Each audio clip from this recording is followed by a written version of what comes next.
Eu queria ser malvada e dizer, eu avisei, vocês não quiseram me escutar. É exatamente isso que eu vou fazer. Vamos lá, gente, pra quem viu meu último vídeo, eu realmente não comento semanais de Jujutsu, mas aqui e ali, quando acontece alguma coisa que eu quero fofocar sobre, eu venho e falo com vocês, e é exatamente o que aconteceu com o capítulo 261 do mangá.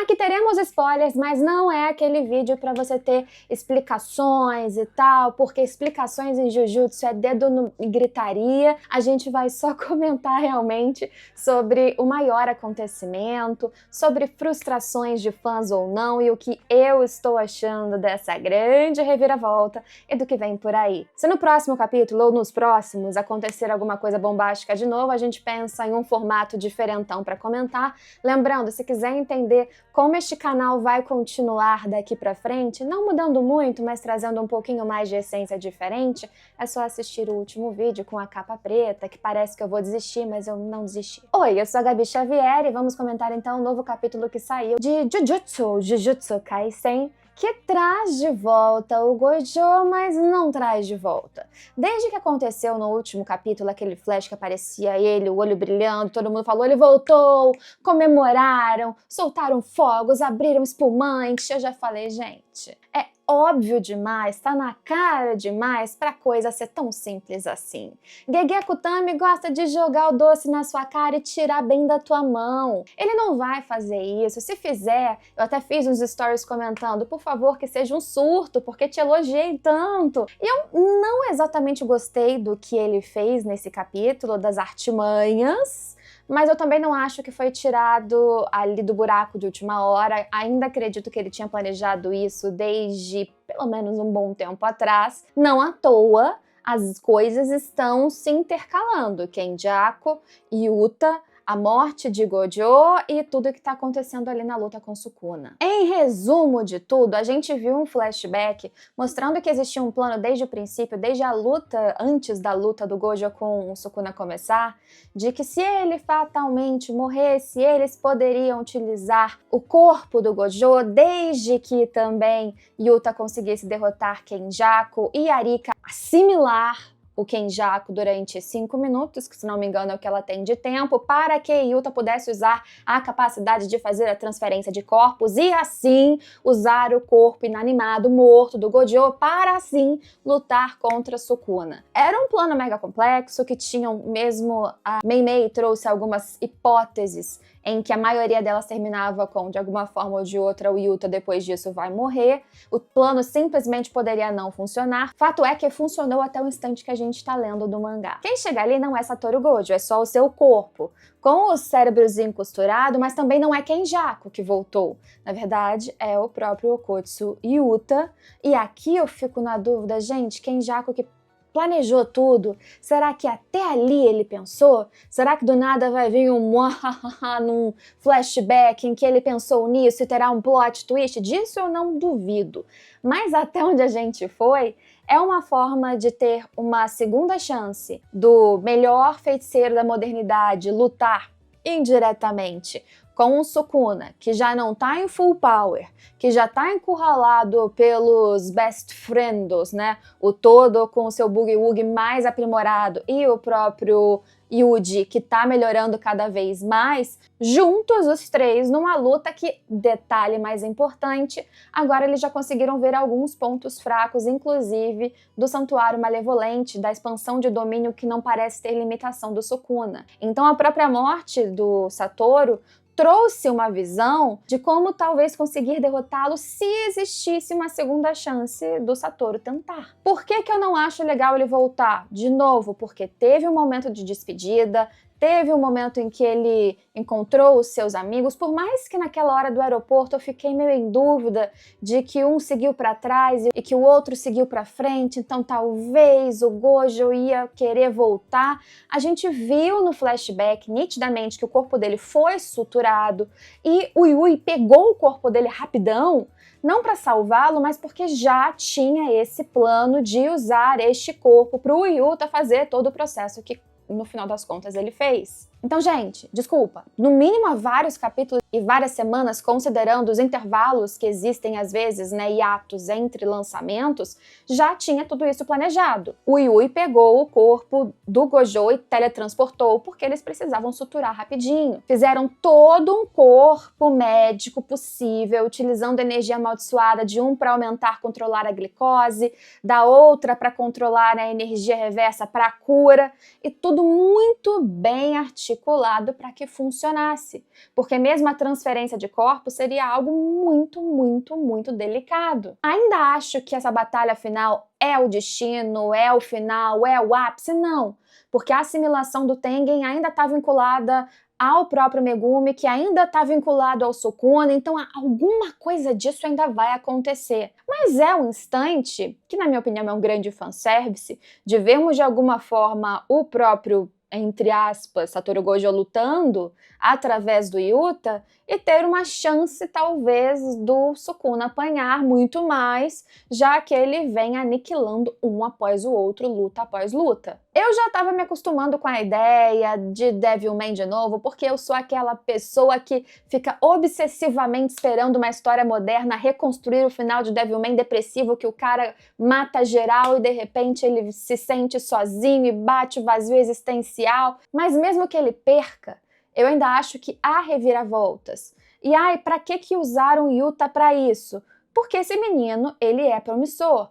E no diálogo do Gojo com o Yuta antes disso acontecer, a parte interessante é que eles comentam que eles têm um vínculo familiar através da família Sugawara, mas é dito também para o Yuta que ele teria algum vínculo com a família Fujiwara, da qual a gente sabe pouco nessa história, apenas que era uma família de grandes feiticeiros da era Heian. E Fujiwara é um nome que até mesmo na história japonesa era de alguém, de um grande lorde que tinha uma rixa com outra família, Sugawara inclusive, se eu não me engano, e que após a sua morte dizem que ele amaldiçoou o lorde daquela família eternamente, enfim, um espírito vingativo. O Yuta pode ter muitas mais capacidades escondidas para aparecer a partir de agora. Pode ser que ele suporte essa transferência de corpos independente do timing que a Arika tem para poder absorver o que ela absorveu do Kenjaku, que possibilite que ele fique naquele corpo do Gojo de fato para sempre,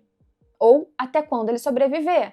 A gente também tem a informação de que os 6 olhos são uma condição física, o que a gente já sabia, nasceu com os 6 olhos. Então não adianta, por exemplo, o Yuta aprender uma habilidade que depende dos 6 olhos se ele não tem. Por isso ele precisava estar dentro do corpo de quem tinha, mesmo que morto. E que foi preservadinho ali para não ter uma vibe muito zumbi, pelo menos no mangá eu não achei que teve essa vibe zumbi, exceto o corte no cérebro, como acontecia com qualquer um que o Kenjaku tomava o poder. Acho que existe algum resquício de alma do Kenjaku? Nesse momento, não.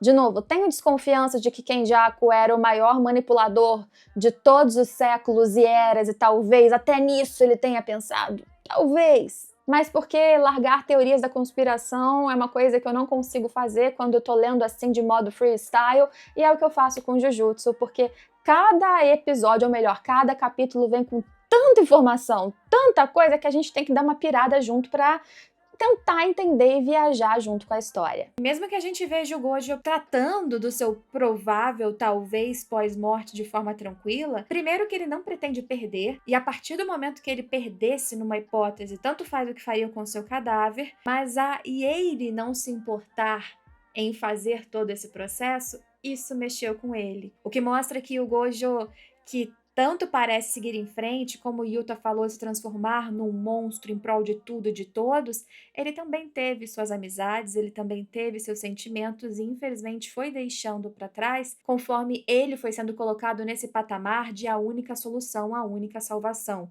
É até esse discurso que o Yuta usa para dizer que não é justo que só ele fosse o monstro, que só ele se sacrificasse, que só ele se colocasse na linha de frente e fizesse coisas impensáveis para salvar tudo. Ele também, Yuta, estava disposto a fazer isso. Aos que estão infelizes, vejo muita infelicidade simplesmente porque Gojo não voltou vivo.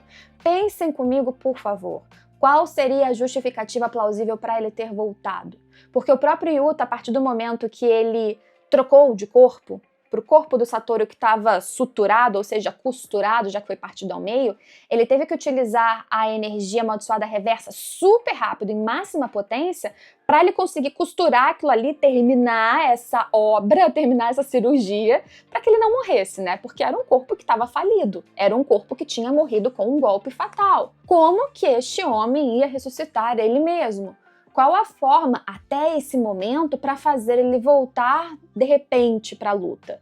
A frase final do último capítulo, então o Sukuna viu um fantasma que ele mesmo tinha enterrado. Gente, fantasma que ele mesmo tinha enterrado é uma metáfora, não necessariamente uma metáfora significando que é um fantasma, mas que está vivo, mas é simplesmente, de fato, um fantasma, alguém do passado, alguém que existiu e que ele deixou para trás, que ele matou, ou simplesmente um trauma, um pesadelo. Qualquer uma dessas comparações mais abstratas encaixariam nesse contexto de como aconteceu. Por que que vocês acham que ele voltou em meio às névoas? Para você não ter certeza de quem era. E olha que eu já tinha recebido uns comentários quando eu reclamei nos stories desse possível retorno que eu não queria que fosse retorno. Algumas pessoas respondendo dizendo, não, é o Yuta. Só que todo mundo sempre achou que ele teria aprendido a técnica do Gojo e assim ele utilizaria. Mas não seria tão simples por causa da questão dos 6 olhos. Agora tá explicado. Por que que eu não acho tão bom? Porque eu não queria que a solução fosse trazer Satoru Gojo e o ilimitado e tudo que a gente já tinha dele de volta. Eu preferia que fosse uma nova estratégia, um despertar maior ainda do Yuji, ou um fim trágico, meio amargo, agridoce, que ainda pode acontecer, mas eu entendo que eles tenham trazido também, na minha opinião, pelo fanservice para dar mais uma utilidade para o Yuta no meio dessa sacola de coisas que acontecem em Jujutsu. Não acho indiferente ou não acho impossível que o Yuta morra nesse processo, mas também não acho que é confirmado, que não há possibilidade dele sobreviver. Eu acho que aquela mínima chance dele ter um corpo adaptável pode salvá-lo nessa questão. Só que, de novo, pra mim, esse ainda não é o final. Eu acho que vai existir um momento, lembrando que Megumi tá lá tranquilamente dormindo ou traumatizadamente dormindo, de boa, nas profundezas de Sukuna, e ele, pra mim, vai ser a chave que vai trazer a grande revelação, o grande plot twist, a grande virada que aí sim será o final de toda essa batalha ou de toda essa história que tá caminhando pro final. Dizem que vai acabar nesse ano. Temos aí alguns meses de mangá aparentemente continuando semanal, mesmo que com alguns hiatos aqui e ali, mesmo que digam que não vai ter, sempre tem. E é isso, gente. Comentários livres, freestyle, num dia que eu não ia gravar porque passei por perrengues, mas tá tudo bem agora. Os próximos vídeos deste canal ainda serão sábado e domingo, Kaiju e Demon Slayer. A partir da semana que vem a gente tem outros conteúdos diferentões para chegar por aí. E como sempre, como convidei, como disse a vários de vocês, espero que vocês segurem na minha mão e viajem nessa jornada de alguns mangás e animes diferentes que talvez vocês não gostem, jogos também, talvez vocês gostem, não sei, a sua opinião vai me dizer. Quando eu lançar o vídeo, se tudo der certo, você clicar e deixar lá o que você pensa sobre isso. Muito obrigada ao apoio de todos vocês no último vídeo. Perdi inscritos? Perdi, o que é mais que justo, porque as pessoas têm o direito de escolher ficar ou não neste canal, mas o apoio que eu recebi, a quantidade de pessoas que deixaram textos, depoimentos e palavras realmente de suporte foi muito maior do que eu imaginava. Então, meu muito, muito, muito obrigada. Eu continuar aqui, independente de qualquer coisa, dentro ou fora dessa plataforma, é por causa de vocês. Então a gente se vê, todos vocês que quiserem continuar por aqui, em todos os próximos vídeos. Tchau, tchau!